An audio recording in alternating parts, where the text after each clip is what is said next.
Hey guys, welcome back to my channel. Hope you're all doing good. Now today I'm joined by Adam Pearson, who is a big Newcastle fan and he's a full-time YouTuber, in which we will speak a bit about his channel, about Arsenal Newcastle season. So thank you for coming on today. How are you doing?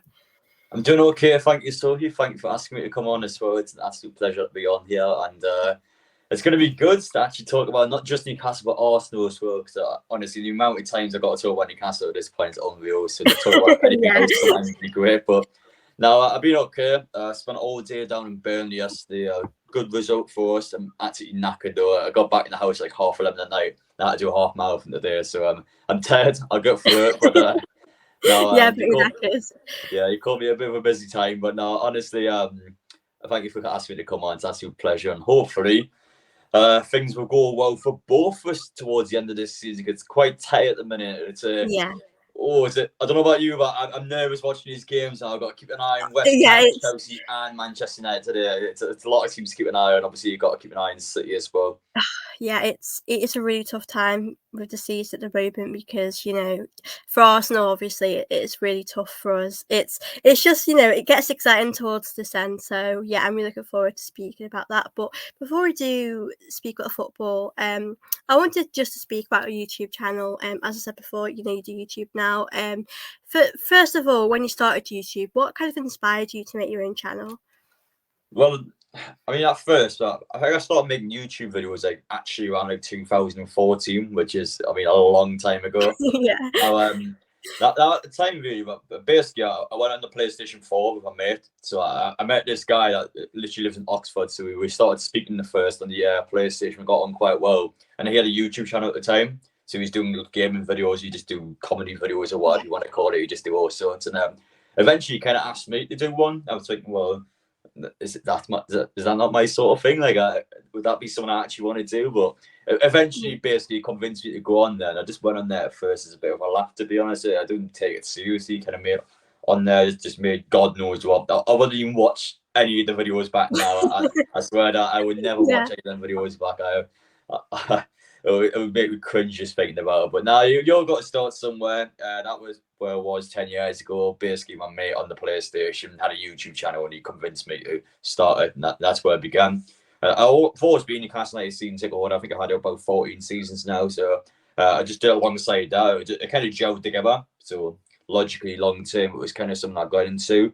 And it wasn't until I would have said around lockdown time, maybe after lockdown, where I started to think about it in a more serious, I guess, in the business sense, where it Yeah. was something I could venture down full time. And it kind of everything just aligned at the same time because I wasn't particularly happy at uni. I completed my first 2 years of my degree, so basically because of that the way the degree worked, I could just finish the third year whenever. So I wasn't essentially just ditching an entire course. Like I had those 2 years out there forever. So if I wanted to, I could go back and finish it one day.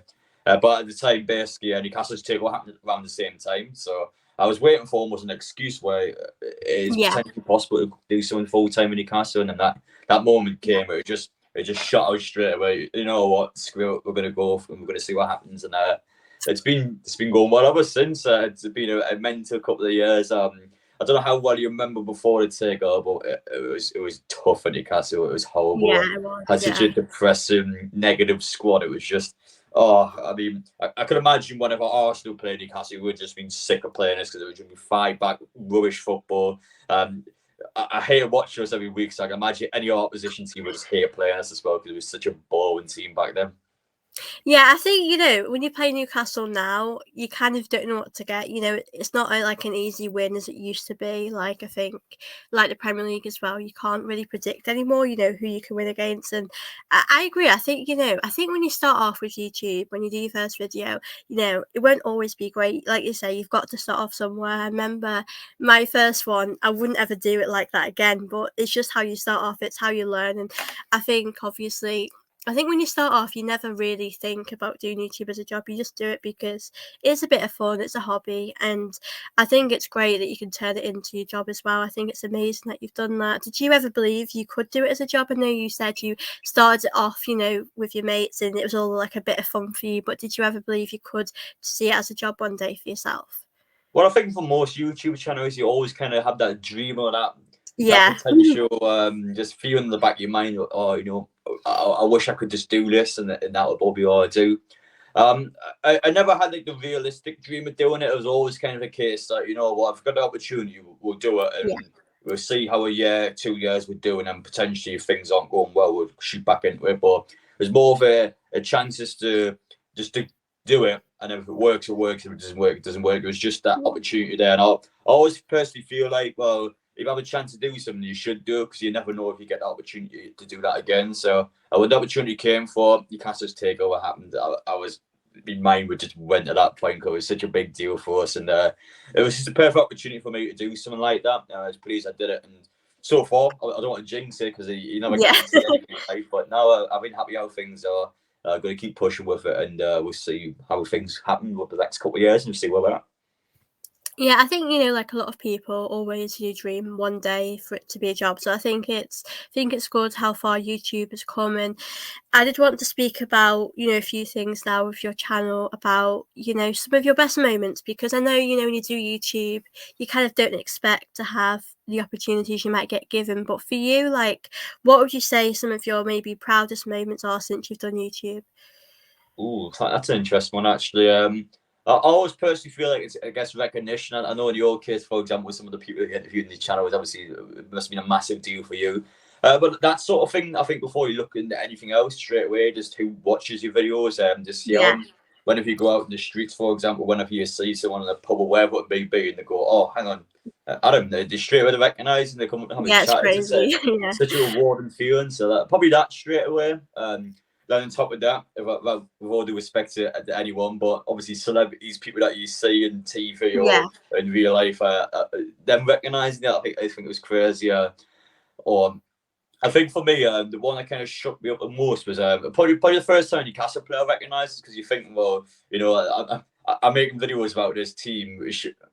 Maybe they may potentially watch me, but it's just kind of, you kind of never knew. So when I had a chance to go over to Saudi Arabia and Newcastle, and I had basically this fan engagement event on, so you had Eddie Howe and a couple of Newcastle players kind of answering questions, signing autographs, and I had a chance to go to Sean Longstaff, and straight away he's like, "Whoa, Adam, how you doing?" I had like a lovely chat straight away, so it kind of hits you like, "Whoa, this guy knows us." Like straight away, that was something I quite like, and obviously opportunities as well. It's a great opportunity with Newcastle United, so we're quite close to the women's team. So whenever the girls play, you can get media passes for the game. You can interview the girls after the game. So it's quite big, not just for me, but also to push the girls out as well. So that's quite good. And I had a media pass for one of Newcastle United's men games as well, so you can actually see how everything behind the scenes would work in a match day. So that was just literally like a nice thank you from Newcastle United, because of the fact we were helping the girls out. So just opportunities like that, it's just lovely to see that sort of thing, and I never thought in a million years you'd get an opportunity like that. Yeah, it is crazy the things that happen. Like, if you think about it, you just sort of talk about what you're passionate about, and you know, you do get these opportunities which are absolutely amazing. And I do agree, like you say, you know, when you start YouTube, I didn't really expect to interview people that I've spoken to, and I think like you say, I think if you work hard, you know, and you keep doing it, I think there are a lot of good opportunities out there, and I think it's really good what you've done with your channel. And I know, you know, a lot of YouTubers deal with this. A lot of people online do deal with a lot of like criticism or abuse or hate, and you know, myself, I've dealt with it. I know you've probably had it as well. But how have you kind of dealt with, like, I would say, the negativity? Because I know some people might struggle to ignore it, but how do you manage to deal with that side of YouTube? So sorry. Social media is not real life straight away. So that's one thing you need to take into consideration, that the stuff that you get online, whatever messages you may get, whatever people may say about you, they just won't say this in person. You could walk around the street and you'll never ever get anything like this. It's just that straight away.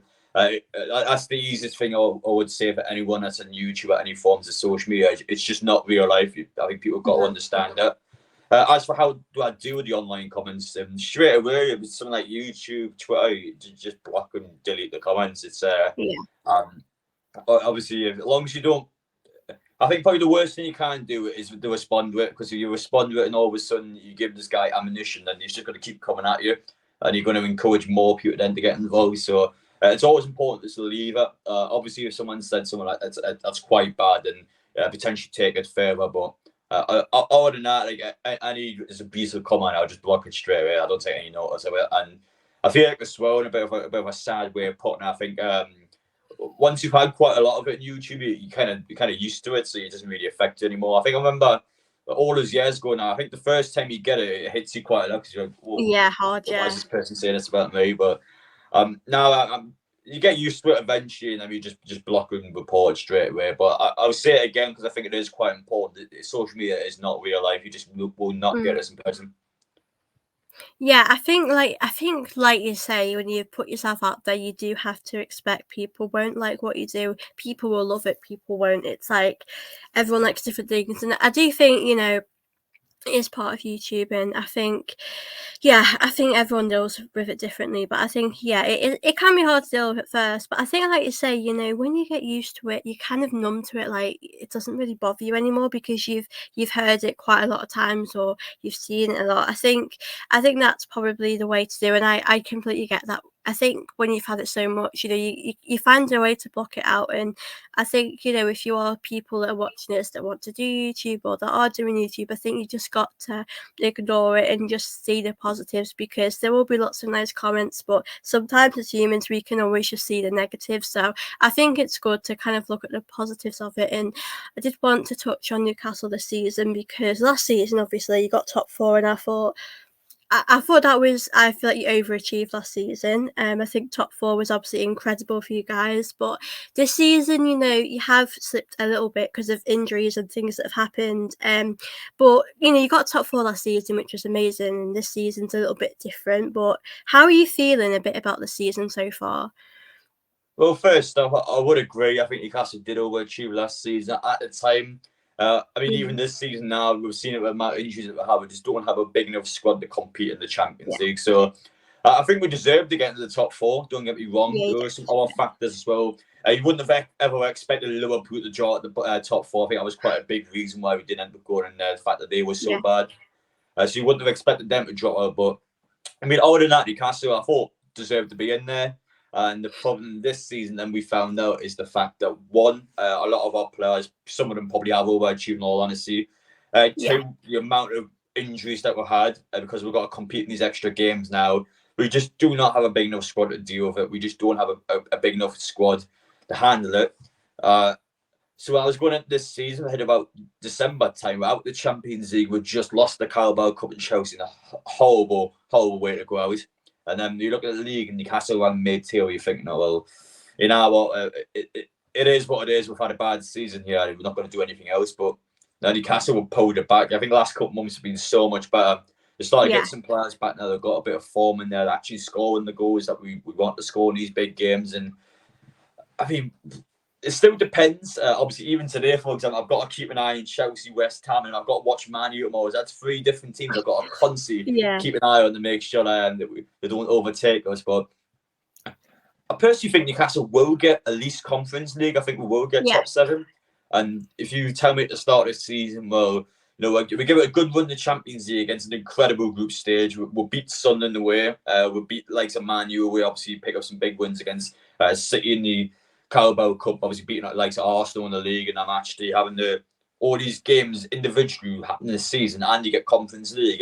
Would I said yes? I think I would have said yes to that. So even though it's, I think for some Newcastle fans, you might potentially think maybe we could have done more. Maybe there were some factors they could have dealt with. Obviously, the Tonali suspension wasn't ideal for a major signing coming in, but if you told me now Conference League and what else happening this season, would I took it 100%? I would. I think it's a good season for us regardless, and I'm looking forward to the summer window. I can't wait to see what could potentially happen. Yeah, I think, I know you probably, it's good to get, top 4 again this season, but I think the amount of injuries you've had as well, it's hard to deal with. And I think, like you said, the last few months have been much better for you guys. And I think, obviously, since everything's happened with Eddie Howe coming in, I think you're much better now. Like you said before, when we would play you guys a few seasons back, I would think we would win against you guys, but now when I play you guys, it feels a bit more difficult. There feels like a different vibe about you guys. You're in a much better place. And then obviously with Eddie Howe, I did want to ask you about him because I think he's done a really good job. But for you, do you feel like he can bring you a bit of success back to the club? Can he be that guy that can take you in the right direction? Yeah, I think so. I mean, you've got to look at what Eddie Howe's already done at Newcastle. We Yeah, lost in the exactly. cup final to Manchester United. We've actually been in the cup final. Champions League again, we'll have AC Milan, Dortmund, and PSG in the group. One of those teams is already going to the final as it stands. Like one of them is guaranteed to go to the final. Our next section of group stage. This season, we've lost to Man City in the quarterfinals of the FA Cup. We've lost to Chelsea in the quarterfinals of the Carabao Cup. I mean, we're almost at Wembley. We're almost back at Wembley again. It just didn't happen. League-wise, I mean, you could argue now we're a consistent, regular team that's definitely pushing for Europe, at least, if not an already regular European side. And it's Eddie Howe done wonders. I think we overachieved last season again. I say that, and I think especially in the club's mindset, they wouldn't have expected us to get top four last season. But to see what he's doing so far, it's been great. He deserves Yeah. all the credit in the world. He's got so much, not just out of players that he's signed, but also the players that already had. If you look at Newcastle's team before the takeover, half the squad is still the team that had back then. It's not like we completely got rid of everyone and put an entire new club in. We've still got a lot of players there that were there under Mike Ashley, were there under Steve Bruce, and they were poor back then. And they're still doing so well now is not just a testament for themselves, but to Eddie Howe and the coaching staff, with clearly being able to get the best out of these players. And that's why it's such a key factor in Newcastle actually doing as well as they have been, because they just got a good unit. They've got a good collective team, and nobody's better than anyone else. Everyone out does their job, and Eddie Howe's able to get the best out of those players. And it's key. It is Yeah. key when you're trying to push for European football. All these teams around us, we've done so well at the minute, and Eddie Howe, I think he's the man to do that. I would like to hope that we'll win some silverware, but of course it's been such a long time since Newcastle's done that, so I can't bank on Eddie Howe doing it. But we've been that close already, so there's no Yeah. reason why he can't go back there again and potentially do the unthinkable for us. But I think all we need, honestly, is just a couple of windows, get a few more players in, just a case where you just get better squad depth. And once you've got the squad depth there, you get those sort of things. I think it's a regular occurrence now for Newcastle where there will be a side that is pushing to win silverware. They will be there constantly now. And I think for, obviously in your case, for example, it hasn't affected Arsenal much yet, but maybe over the next couple of years, you might start to dislike Newcastle a little bit, because I think it's that sort of team that's just going to get in your way and just be a nightmare for anyone. Yeah, I mean, I remember when a few seasons back we were doing like really bad, like coming seventh, eighth. I really thought you guys were going to overtake us. So I feel like I was ready for Newcastle to obviously change and become better. Because I know under Steve Bruce, I did feel bad for Newcastle fans, because it was clear to see he wasn't the right guy and you needed someone fresh. You just needed something different, and the fans needed something to believe in. So I think for me, it doesn't surprise me that Newcastle are doing good, and I think next season, hopefully with a big summer for you guys, I think you'll definitely hopefully get top four. I think maintaining where you are is obviously really important, but I think you're happy with the football you're playing. I think that's another thing to be happy about, and I like Eddie Howe myself. I definitely think he's able to get you top four last season, which was obviously massive for you guys. In the Champions League, you did all you could, and I think, that's what is really good about the direction that you're going in. And I think, it's taken us a long time to get to the Champions League. It has been a while for us, and I think with Arsenal, under Arteta, I think with managers they do need time, and I think Eddie Howe, I think in time he will obviously bring you success, bring you what you need, and I think he's obviously doing a really good job. And obviously in the summer, Arsenal do need a striker, and I really like Isaac. I feel like for me, I was really into Ivan Toney, and the more I watch Isaac, I feel like I just see him at Arsenal. I mean, for you, if Arsenal offered the right amount of money, do you think Newcastle would take him, or do you feel like you need to build on the players that you have now to become better? No, I'm sorry, Sophie. You can't have this second. You also can't have We'll Bruno. give you I've seen a Nketiah lot of through. things about the pair of those towards Arsenal in the summer window now.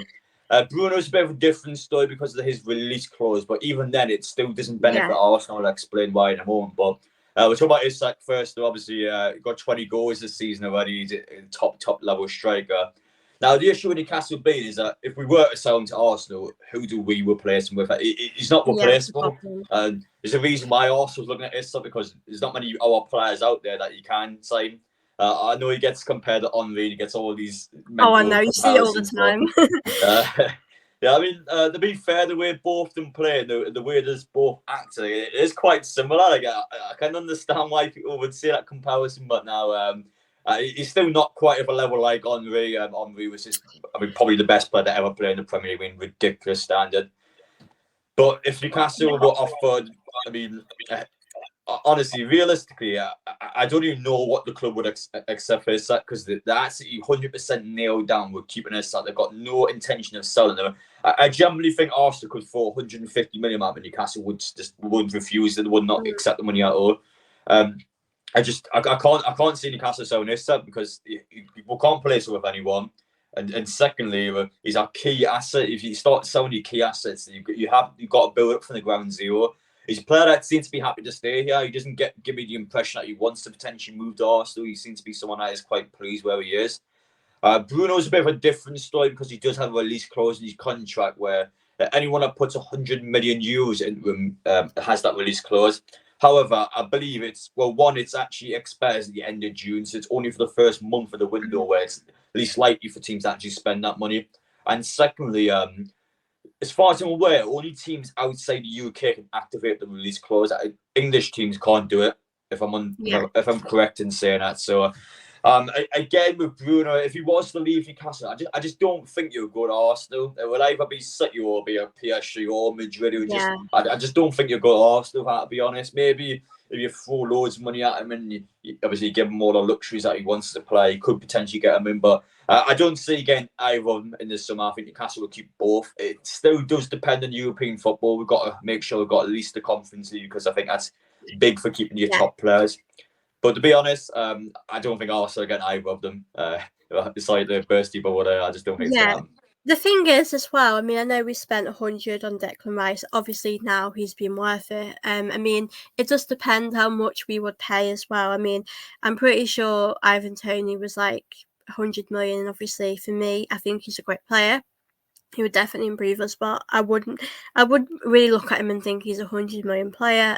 But Ollie Watkins is obviously a good option, but I think with Villa, I wouldn't see them selling him either. It is a hard one, because I think with Newcastle, they're at the stage now where they want to build the team they want to obviously keep the best players. Like you say, the Conference League will help them, and being in competitions is what footballers want to do. They want to win trophies, so it's going to be hard. For you, I know you mentioned about you guys needing a big summer to help you next season. Which players do you think you need to sign? Which positions?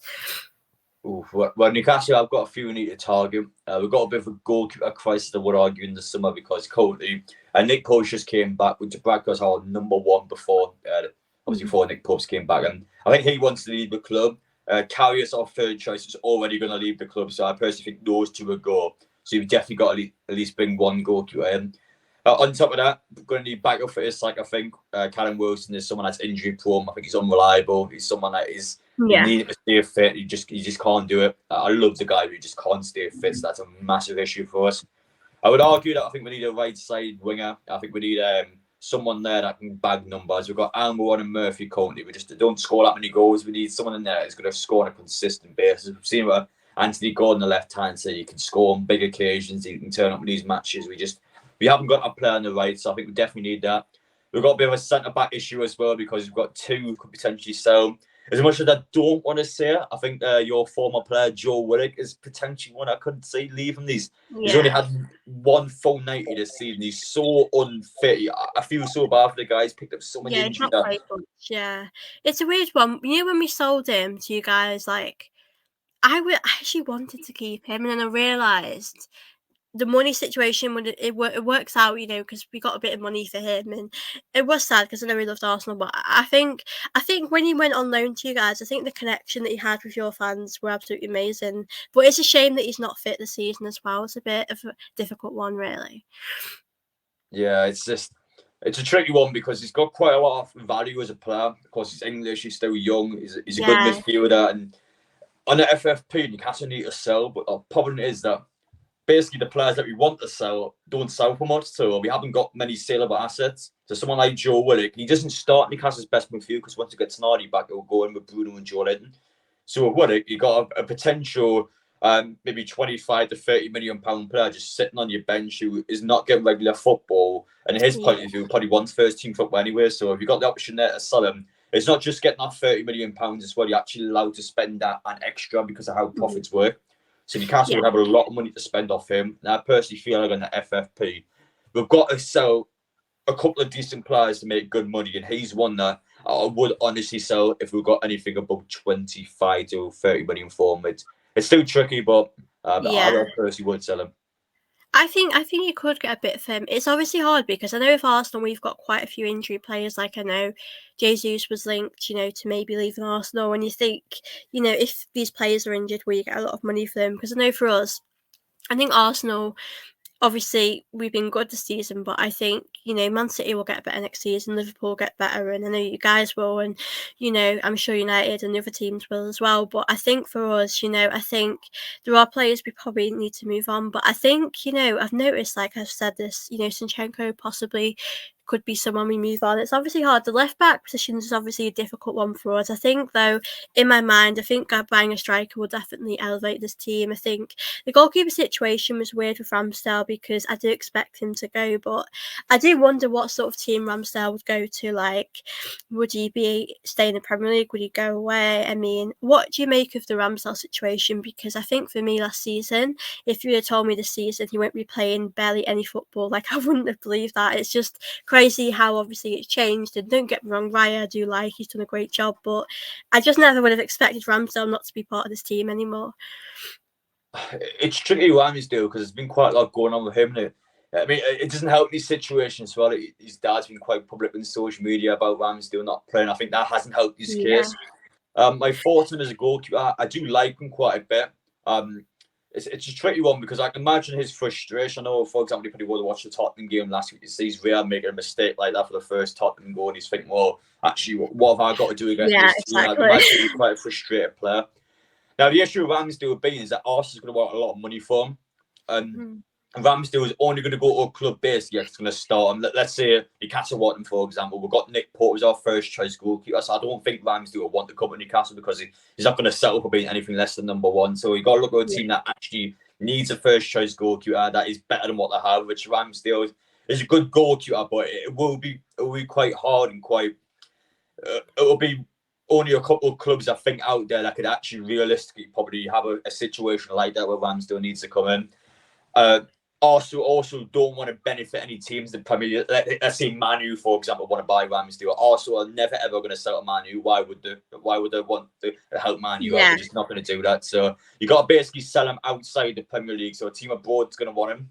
You're going to get someone out there that's going to want the player. Ramsdale himself is going to have to want to go there. He's obviously going to be a big wages at Arsenal. So it's tricky in all sorts there. I do feel for the player because obviously he wants more game time at Arsenal. I don't watch Arsenal on a weekly basis, so I couldn't tell you how his last games were before he started to get benched. I couldn't tell you how his performances were, but for my impression that I get is that I feel bad for the guy. He seems to be someone that wants to be better. He wants to play games at Arsenal. It just isn't happening, which is a shame. But sometimes you've got to be ruthless, and if Arsenal had to be ruthless and do that at Ramsdale, then if it's the long-term benefit for Arsenal to do that, then I think they made the right call.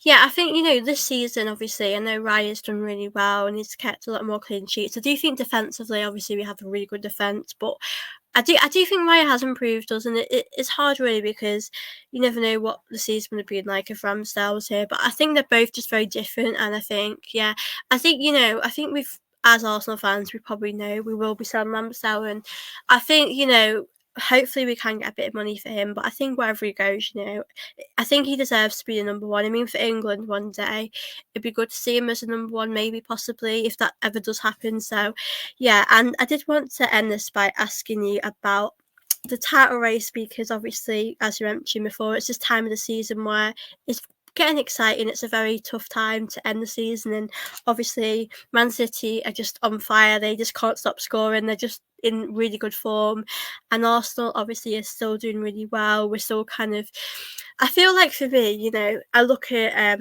City's games and I think I don't see them dropping points at Spurs. Spurs at the moment aren't doing too good. I know they've got Fulham coming up, and we've got obviously United, Everton, and I think it's going to be hard for Man City to drop points. But for you, do you think Man City will go all the way, or do you think they can drop points? Well, I think that Tottenham game is probably going to be the one where if something's going to happen, it will be that game. But the issue is that unless Tottenham desperately need to win the game, are they actually going to let City win over Arsenal? I even think Tottenham, to be honest, would actually rather lose and have Man City win the league at their ground than Arsenal win the league. That's how much they hate you guys. So it's a tricky one really, because Tottenham's a massive bogey team for Manchester City. They always drop points at White Hart Lane. They never ever win there. They always drop points whenever they play Tottenham away. So that's a game that you assume straight away that City are going to have a tough time in. I mean, it's many when you think about it, because in head-to-head, Arsenal's had a better head-to-head over City. They drew 0-0 in a match and beat Man City at home. So the fact they've done that against Man City, and they're still currently not in the title race to be first, as they're just behind City. It's mad when you think about it. It's just those few losses that Arsenal have had in this season where they came at bad times and went against them, or something's bad happened to Arsenal and they just drop those points. And unfortunately, when you drop those points, the title race is that slight. You can't do any mistakes when City's around. It's just an absolutely crazy team. They'll be going for fully. I think the Tottenham game will decide the league. I don't think City will drop points in any of our games. So Arsenal have to win all their games, which obviously I'm sure you're confident you can do. But secondly, that Tottenham game. But again, it's Tottenham. Do Tottenham actually want to beat City? I don't even know they want to beat City, to be honest. I think they would rather lose just so Arsenal don't win. It's weird. If it was us and, like, say Spurs were about to win something, I wouldn't want. It's weird. I wouldn't want us to play bad, but then if we win, it's helping them out. It's really strange because, you know, Tottenham can ultimately help us win the league. It's quite strange if you think about it. I mean, I'm honestly, you know, I think you look back at games. I think the Fulham game we obviously drew, and you think there are so many games you think you could have got you could have won this. What if? I mean, I think the Villa game, you know, I think it would have been really hard for us to win all of our games. You know, Man City obviously have got a really high standard. You know, when you play them, you have to kind of win most games to compete with them. I think our squad's improved this season, but it's really hard. Like Liverpool as well, they've struggled as well to compete with Man City. It is so hard because they're so consistent, and even if Foden's not there, Haaland's there. They've got so many different players, and it's tough to compete with that. But I think, you know, I do agree. I think the Spurs game is the one that I look at, and I think if Man City are going to drop points, it will be that game. I don't see them dropping points to Fulham. I think I do see that as like not an easy win, but it's a game that I assume they would win.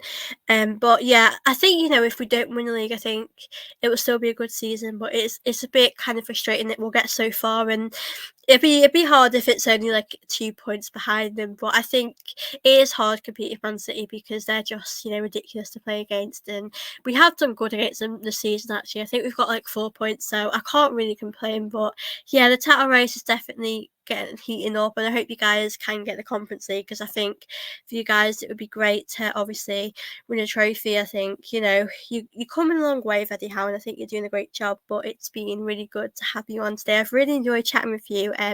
As we mentioned before, you have your own channel. Do you want to just tell people where they can find you on your social media as well? Yeah, of course. So my name is just Adam Pearson. It's quite literally my name. So type that on any social media sites that will come up straight away. But now, honestly, Sophie, thank you so much for asking me to come on. It's been a great stream. I appreciate that. And hopefully, obviously, things will go well for both of us at the end of this season. But now, it's been an absolute pleasure. So it's lovely to meet you, and it's lovely to have a chat with you. Oh, thank you so much for coming on. I've really enjoyed it, and keep up your great content. I will put your channel and your social media in the description so people can check that out. But yeah, fingers crossed we both have a good end to the season. Let's hope so. But I hope you guys that are watching this back have enjoyed this. Please don't forget to hit the like button, do subscribe, and I'll see you in my next video.